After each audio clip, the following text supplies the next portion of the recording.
Hi guys, today we're going to continue talking about rotations, but specific to the coordinate plane and finding rules as we've done with the translations and reflections. So first I'd like to talk about rotations by 90 degrees around the origin.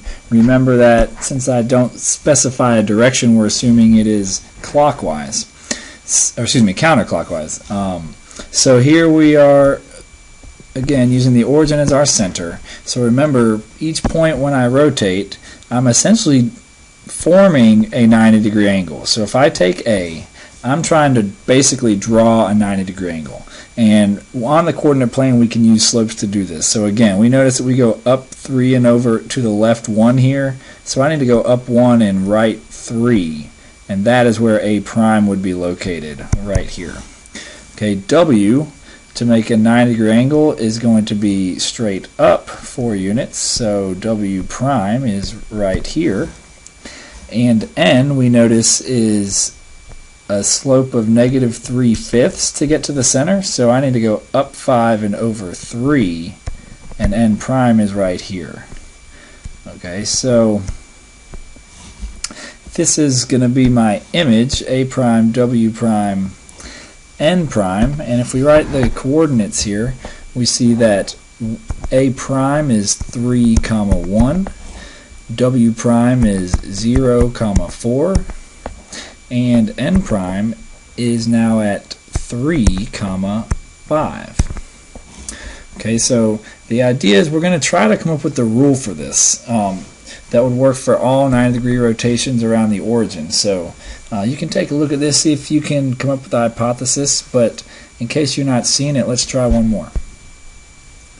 And as we look at this second example here, still I'm rotating 90 degrees counterclockwise. So if I start with point L, you see here it's a slope of -5/3 again. Remember, the whole idea again is that we're trying to create a perpendicular line connecting L to the center and L prime to the center. So again, since this is the slope of right 3 down 5, then I need to go down 3 and left 5. Right? So you can kind of see here that here, if this is L prime, that the line connecting L prime to the center and L to the center is in fact a 90-degree angle. And the whole purpose of that is that I want to be able to basically, the angle of rotation has to be formed by those two lines connecting it. And so let's look at the next point. If I tried point I, again, 90 degrees is going to bring me, since we're going counterclockwise again, I'm going to go to, here's my center is down 4, so I need to go left 4. That's where I prime would be. N is going to be right 3 and down 1 to get here, so I need to go down 3 and left 1 is N prime. And E prime is again right 4 and down 2, so I need to go down 4 and left 2. So I'm going to clean up where I labeled this. Okay, so this was N prime and over here is E prime. So again, you can see here if I connect these, that is my image. But I want to make sure I'm explicitly clear here. The idea is if I draw from I to the center and the center to I prime, it's a 90-degree angle. Right? If I did the same thing from E to the center and the center to E prime, this is a right angle. Right? And if I did the same thing with N, the same thing would occur. And it's not because all rotations create right angles, but it's because I'm rotating by an angle of 90 degrees. If it had been 45, then the lines would have formed a 45 angle. But I'm digressing a little bit. Let's talk about the coordinates here. So L prime we see is -5, -3. I prime is -4, 0. E prime, N prime is -1, -3, and E prime is -2, -4. Okay, so if you look at the example you just did, let's see if we can come up with a rule. You can pause it and think about it for a second. Okay, and so hopefully you see that each time I'm doing this rotation, they're switching position, and the original x coordinate is not changing sign, but the original y coordinate is. So that's our rule. xy becomes negative yx. Let's look at a couple other rotations. If I rotate by 180 degrees around the origin, this is pretty simple, right? Because, again, when we did this the other day, but it's a straight line. 180 degree angle is a straight line. So here's going to be my u prime.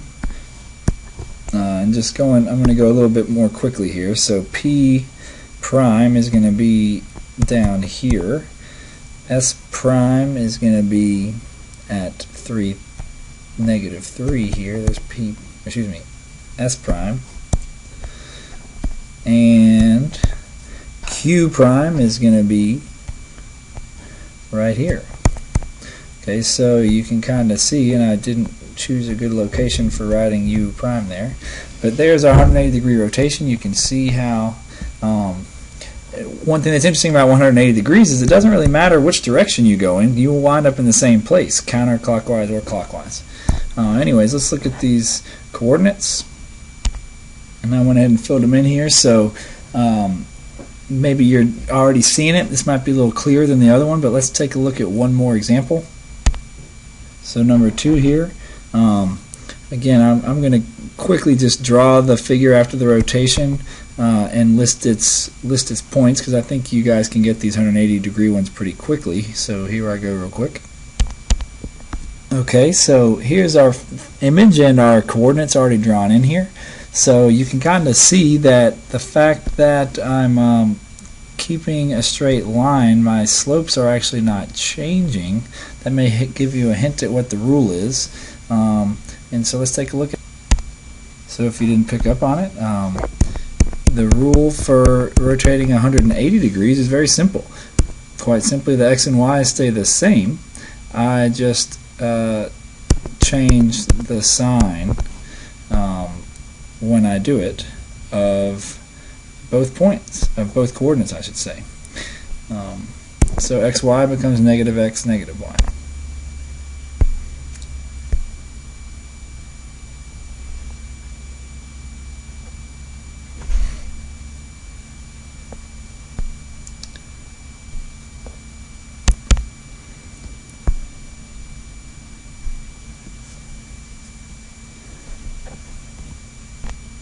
Okay, so let's talk about 270 degree rotations. Again, that's 270 degrees counterclockwise, going in this direction.